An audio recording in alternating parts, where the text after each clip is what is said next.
Yo, yo, YouTube, what's good? We back at it again today, going over Rainbow Storm, deck we ended up playing against in one of the queues against Cheddar Biscuit, and we managed to sway him into our channel somehow, and he shared this deck with us. Really, really liked it. Really thought it was awesome. Really unique take.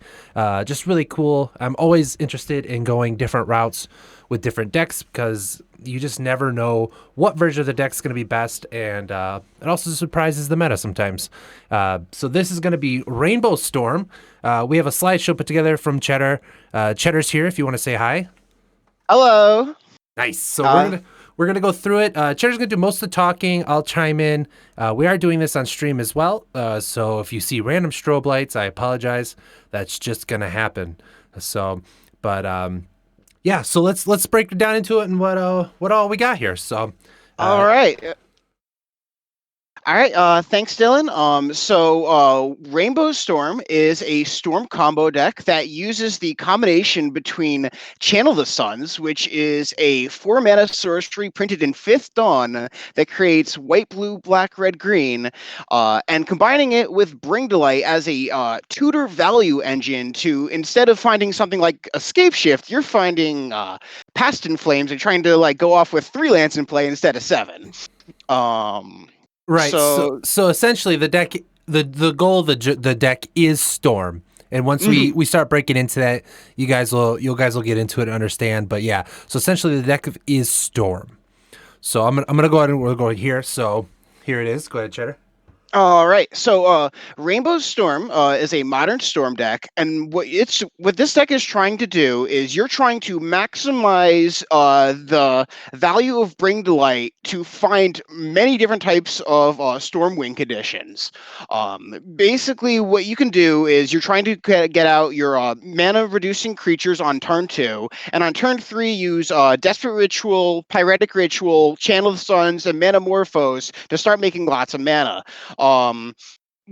Right. So so essentially you're going for Storm, like a typical Storm scenario, but with alternate win conditions, not in just the form of empty. Right.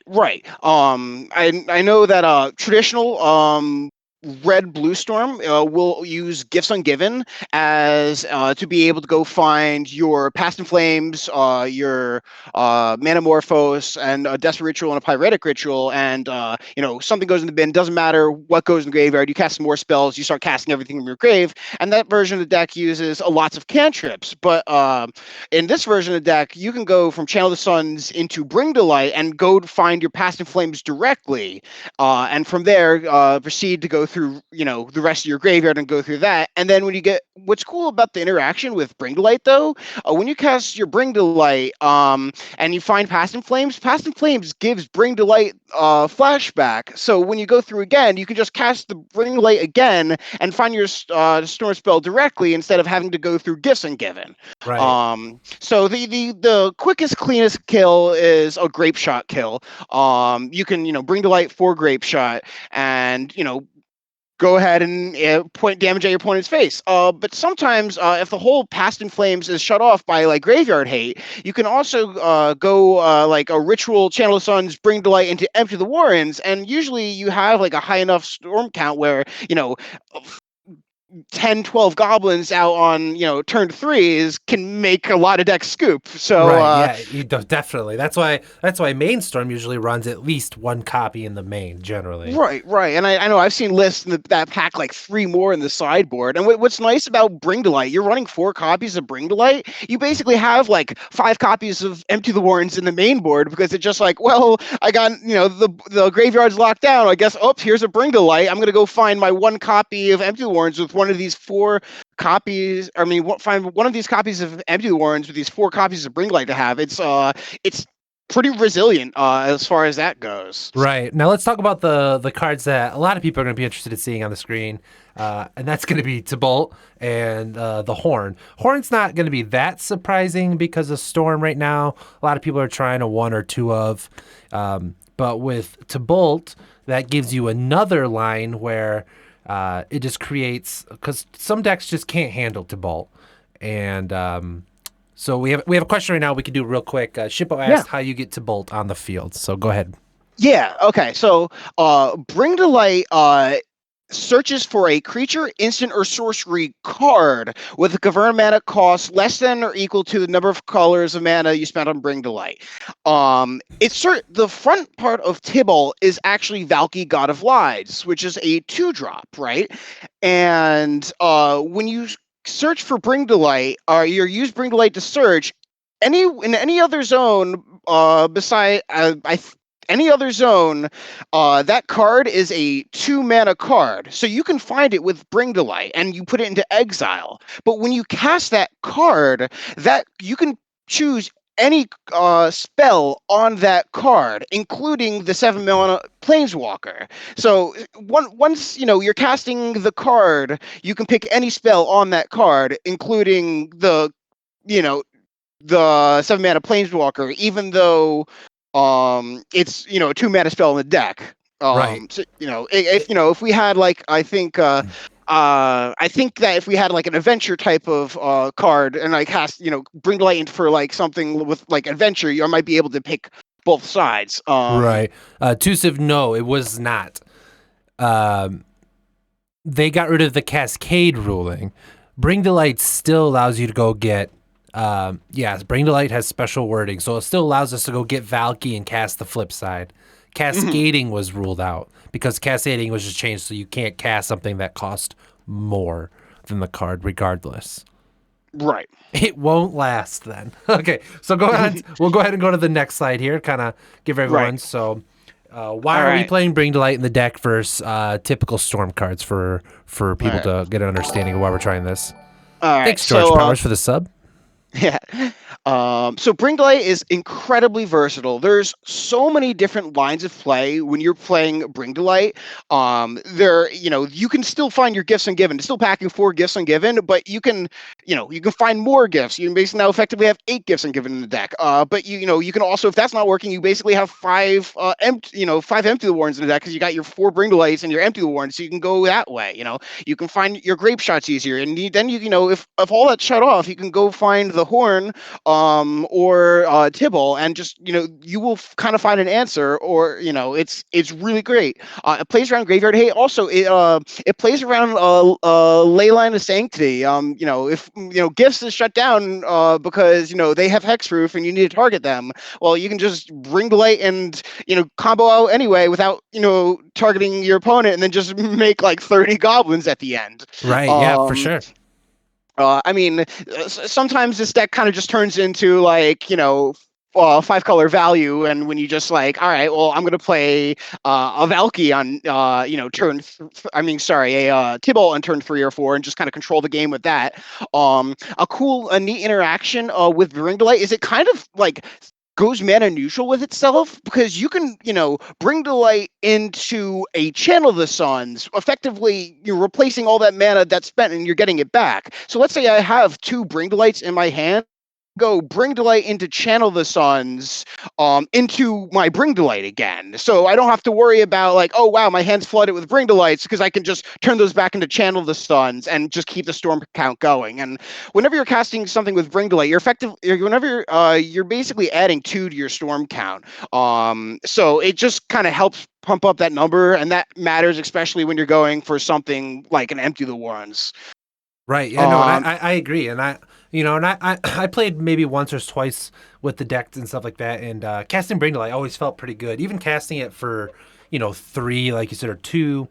I even cast it for 2, having to deal with Athalia, with taking Athalia out of opponent's hand, but just by getting Valky. So there's definitely a lot of versatility with what we have going on, and I like it. So let's go ahead and go to the next one here. So here's the combo engine, like you were saying already. You have your Bring to Lights, your gifts, your Past and Flames, which all can be fetched with Bring to Light, which I think is super important as we go forward with it. So Right. Yeah. I mean, sometimes what's nice about Bring to Light into Gifts Ungiven is sometimes like you're going off. You have enough like mana, but you don't have enough cards. Like if the whole Bring to Light to Past and Flames, there's just not enough cards in your graveyard already. But if you need more gas in the bin and you have the mana to spend, you can go Bring to Light into Gifts Ungiven, and then you have more cards to cast now, more cards to cast later. It just like adds fuel to the fire here. yeah, I think it's great. Hey, Fism Rasmy, thanks for the follow. So here's your value engine, like we were saying already. You have Valky and Bergie. Bergie on both sides is fantastic for Storm. And as we experienced many times over, both sides of Valky is very potent still in a lot of games. Yeah, I had a game today where I played Valky and my opponent had a Croxa in hand, the black Mhm. red 6/6. Yeah. And I'm just like, oh, that's great. I hope I get to untap with it. And then I did. And I'm like, all right, well, I'm gonna swing in for 6. Yeah, that's right. um, I think a lot of people forget that the extra text on Valky, like the Valky is a relevant card, where mhm. you get to choose a creature, exile with Valky, and then just whatever it is, that's what it becomes. So and that's super terrifying too, because that puts a lot of pressure on your opponent for them to deal with that, all while you're just trying to still storm off. Right, and at worst, it's a 2-drop creature that doesn't get stopped by Aether Gust. And sometimes it eats a bolt, and then next turn you play Brawl and actually get to work. Yeah, for sure. And then pretty typical, our storm spells are Grape Shot and Warrens. Don't really need to go too depth on that. Those are just real. That's really kind of what we have to work with. Yeah, I mean, yeah, I mean that's that. And Here's my mana reduction creatures. 4 Brawls, 2 Electromancers. Also, now there's something very important to note when you're playing the Bring to Light version of this deck. mhm. If having both of these out kind of shuts off the combo.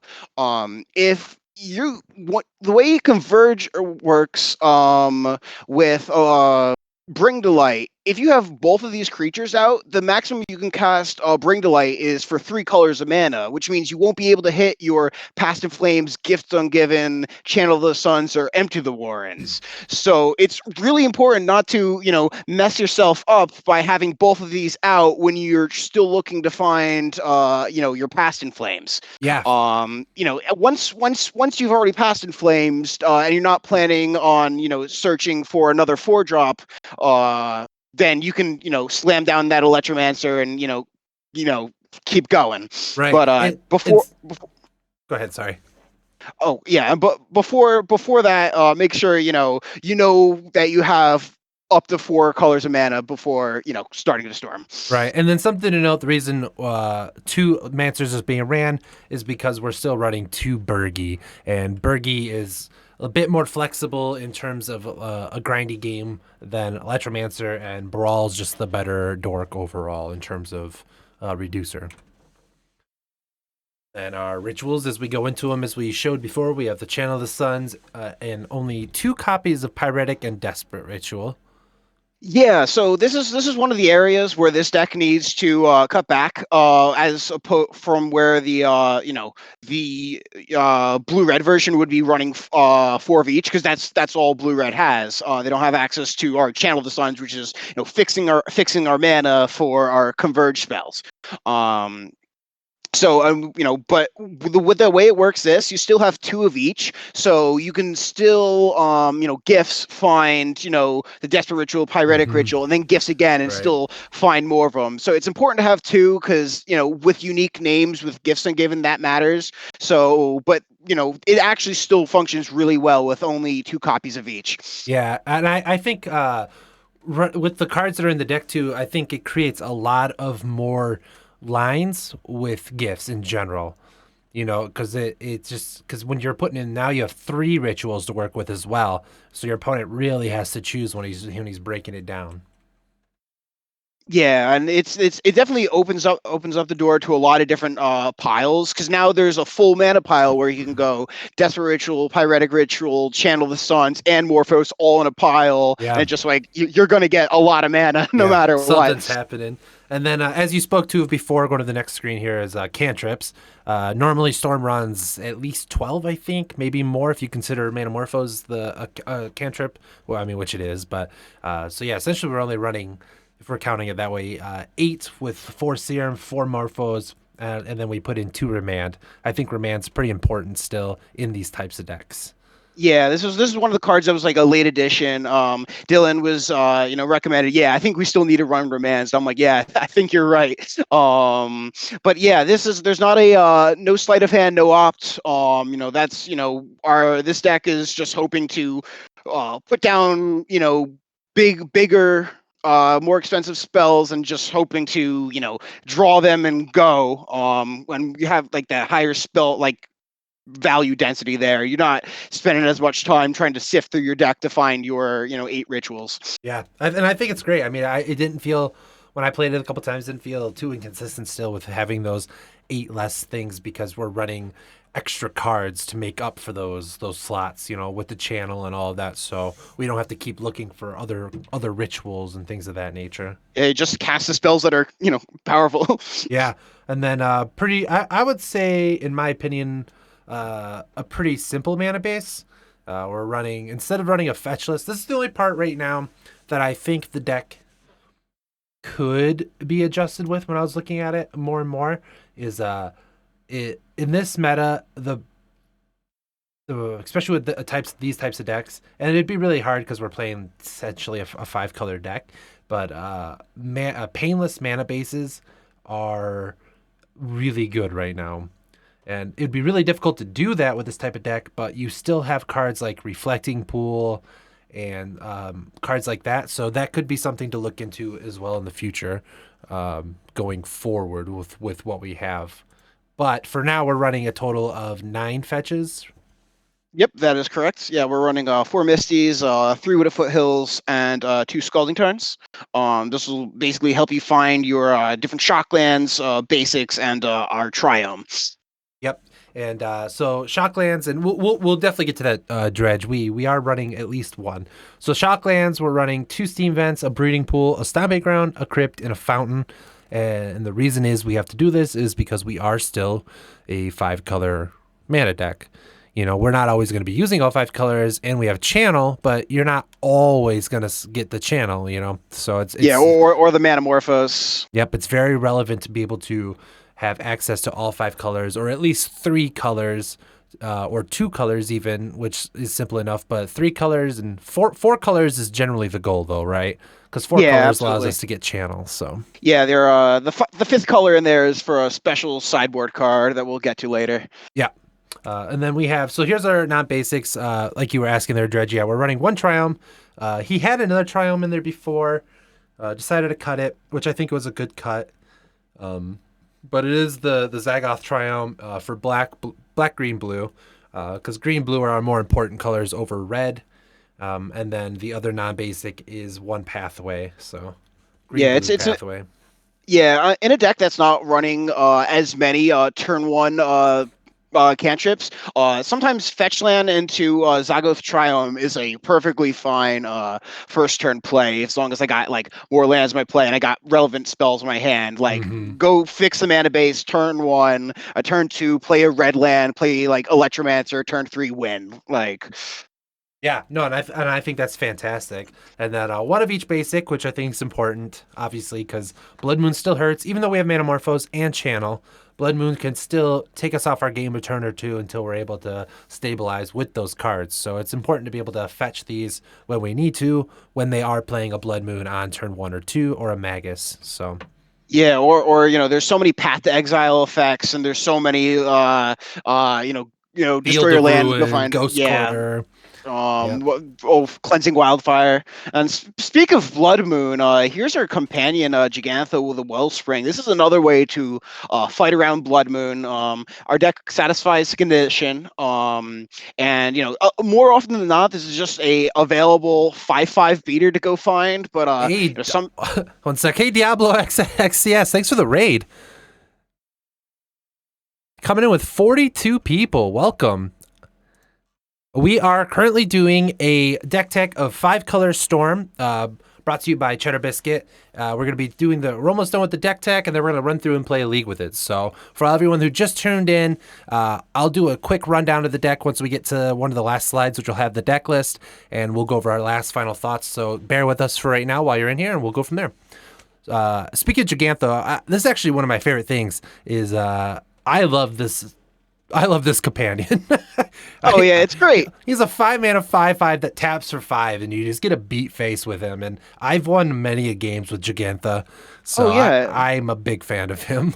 yeah. It's just an eighth card in your hand when it comes to the long game. Like I know Oko's bad and everything, but hey, Elks are still in Modern. Yeah, I'm a big fan. So then going into the sideboard, this is pretty fun stuff too. I like the sideboard. Looks like you have 4 Veil of Summer, 1 Echoing Truth, 1 Rift, Grudge, and my favorite Storm card, Ignite Memories. Oh man, this and Yes. Night Memories is like so.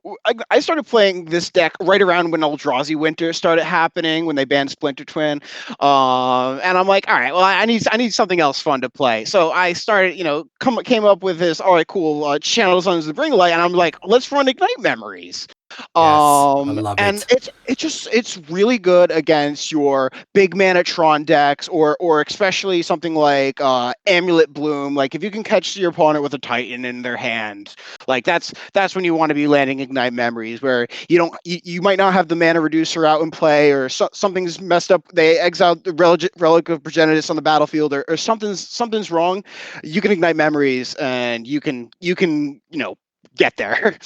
And you Yeah, can find no, it with Bring Light, obviously. yeah, and then the other cards are pretty obvious, like Rift and Echoing Truths, or for hard to deal with things, sometimes like Thalias, Ley Lines, all of those types of things that we already not don't have very good luck with. Even counter Storm decks with their own Empty the Warrens and things like that allows us to kind of deal with those. And Veil of Summer is just pretty much the best green sideboard card for against any black-red deck or black deck in general running Thought Seizes or things of that nature. So, Or uh, control decks. I mean, oh yeah, obviously, there's yeah, yeah, it stops counter spells. Sometimes it's counter targets. Still draw a card. Sometimes. I mean, yeah, it's good. It's a good card. yeah. And then we have some basic removal. We got a push, a Pyroclasm, 2 bolts, and 2 Weather the Storm for general life gain. Really good against burn.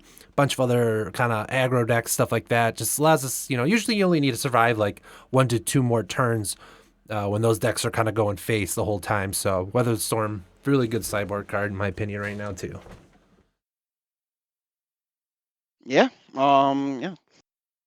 Excuse me. All right, so everyone who's just tuned in, this is the full deck list. This is what we have right now. Let's see if I can make it a little bigger. Oh, I don't even need to do that. This is the deck list that we have right now. Actually going to be renting the cards. I just didn't want Mana Traders to pop up while we were doing that. So, but let me get back to that real quick. So this is the full deck list that we're going to be running. We're going to be doing a full league with it. Brought to you by Cheddarbiscut. And so our goal, so as you can see, for those who, like I said, just tuned in, the goal is to cast Channel the Suns into Bring the Light, giving us another option with Storm to be able to get a bunch of, well, anything we need, utility, things like that. And it's really cool. It's good stuff. We're going to be seeing what we can do with it. It's just another take on Storm, which I think is important.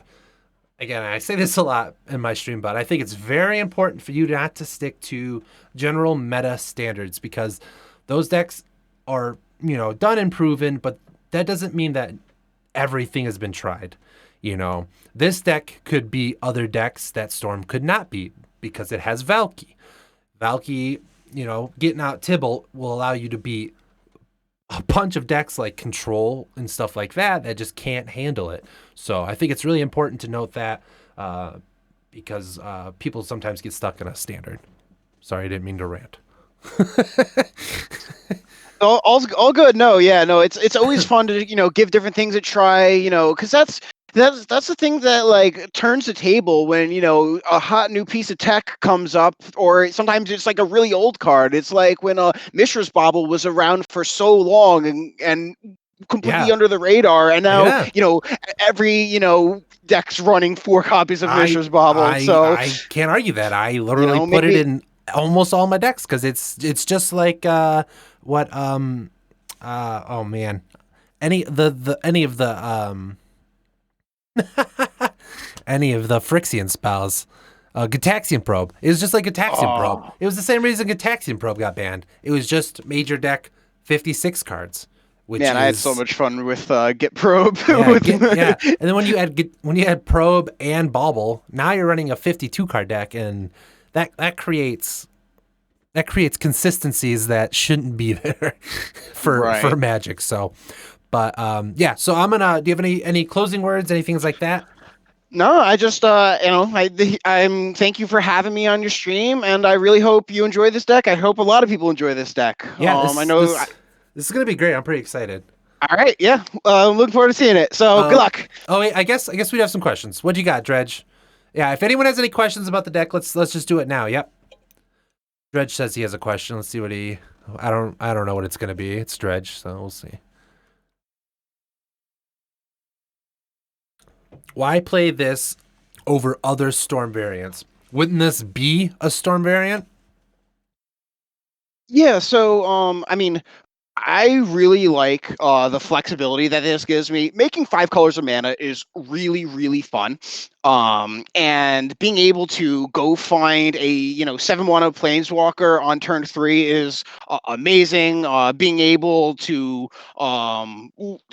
go around Graveyard Hate, go around Leyline Sanctity, always be able to go pull out and empty the Warrens.